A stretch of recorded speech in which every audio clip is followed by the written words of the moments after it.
नमस्कार, हिमाचल अभी देख रहे हैं आप। मैं हूं आपके साथ अवंतिका खत्री। विश्व प्रसिद्ध वेटलैंड साइट पौंग बांध से प्रवासी पक्षियों के लौटने का सिलसिला शुरू हो चुका है। पौंग बांध जलाशय में इस मर्तबा देश और विदेश के 108 प्रजातियों के परिंदे पाए गए हैं। बात करें परिंदों की संख्या की, तो पिछले साल की अपेक्षा इस साल पक्षियों की संख्या में बढ़ोतरी दर्ज की गई है। हिमाचल प्रदेश में पहली बार एक नई प्रजाति लंबी पूंछ वाली बत्तख भी देखी गई है और इस वर्ष बोटिंग पॉइंट के पास सुगनारा क्षेत्र से रिपोर्ट की गई है। विश्व के अलग अलग देशों से सितंबर महीने से विदेशी परिंदे पौंग बांध जलाशय का रुख करना शुरू कर देते हैं और फरवरी महीने के अंत तक यहां से रुखसत होना शुरू हो जाते हैं। वन्य प्राणी विभाग द्वारा इस साल 31 जनवरी 2023 को की गई गणना में इस बार विदेशी परिंदों की संख्या 1,17,022 के करीब आंकी गई है, जबकि पिछले साल ये संख्या 1,10,309 के करीब थी। वहीं प्रजातियों की बात की जाए तो पिछले साल विदेशी और देशी परिंदों की 96 प्रजातियां पाई गई थी, जबकि इस साल इनकी प्रजातियों में वृद्धि दर्ज की गई है।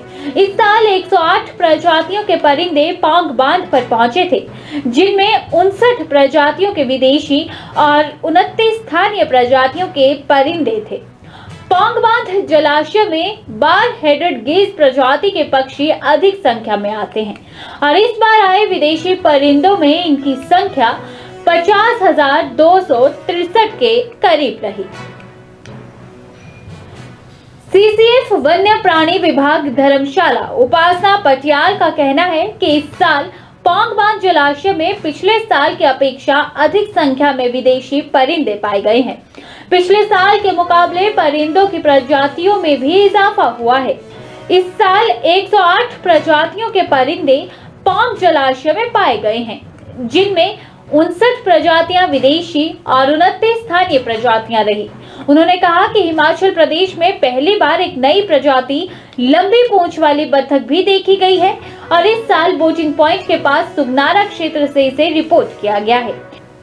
इस साल के दौरान अन्य प्रमुख प्रजातियां Eurasian coot, northern pintail, common teal, common pochard, Eurasian wigeon, little cormorant, northern shoveler और ग्रेट कॉमरेड हैं।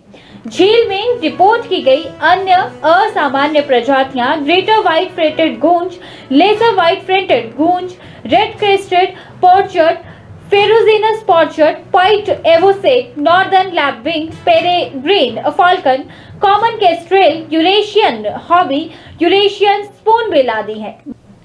मतगणना के दौरान एक्सरसाइज 1 रिंग्ड बार हेडेड गूंज भी देखा गया है।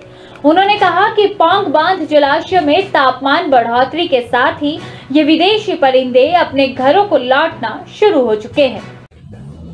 Ramsar site Pong wild life sanctuary जो है, इसमें आपको पता है हर वर्ष जो है वो सर्दियों के मौसम में, जब बाकी क्षेत्रों में अत्यधिक सर्दी होती है, जैसे सेंट्रल एशिया के जो कंट्रीज़ हैं, ट्रांस हिमालयन जो कंट्रीज़ हैं, वहाँ इतनी ज़्यादा ठंड होती है कि वहाँ उनके खाने की व्यवस्था नहीं हो पाती है। तो ये पक्षी जो हैं वो खाने के लिए और सुरक्षा की दृष्टि से भारत की तरफ रुख करते हैं और हमारे यहाँ पौंग का जो एनवायरनमेंट है वो इतना अच्छा है कि इनको खाने को भी मिलता है और सुरक्षा भी रहती है।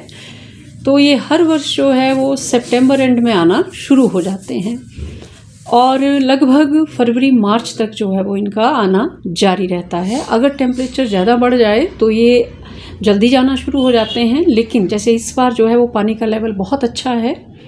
जिस दिन हमने गणना की उस दिन भी 15 के आसपास जो था वो लेवल था।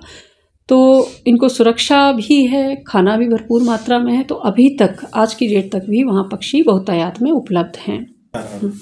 पिछले वर्ष जो गणना हुई थी उसमें 1,10,000 के आसपास पक्षी पाए गए थे और इस बार जो है ये संख्या बढ़ गई है। इस बार 1,17,000 के आसपास पक्षियों की गणना हुई है और जो हमारी फ्लैगशिप स्पीशीज़ है पौंग डैम में वो है बार हेडेड गूज, उसमें भी बढ़ोतरी हुई है उसकी संख्या में भी। और सबसे ज़्यादा रिमार्केबल बढ़ोतरी जो हुई है वो हुई है जो नॉर्दर्न पिन टेल है, उसकी संख्या पहले 4,500 थी और इस बार जो है वो 15,000 को 16,000 को टच कर रही है, मतलब 15,000 क्रॉस कर गई है। तो ये एक बहुत अच्छी वो है कि बार हेडेड गीज़ तो उसका तो पसंदीदा ये क्षेत्र है ही है, लेकिन अब जो है वो पिन टेल जो है वो भी ज़्यादा संख्या में आ रही है।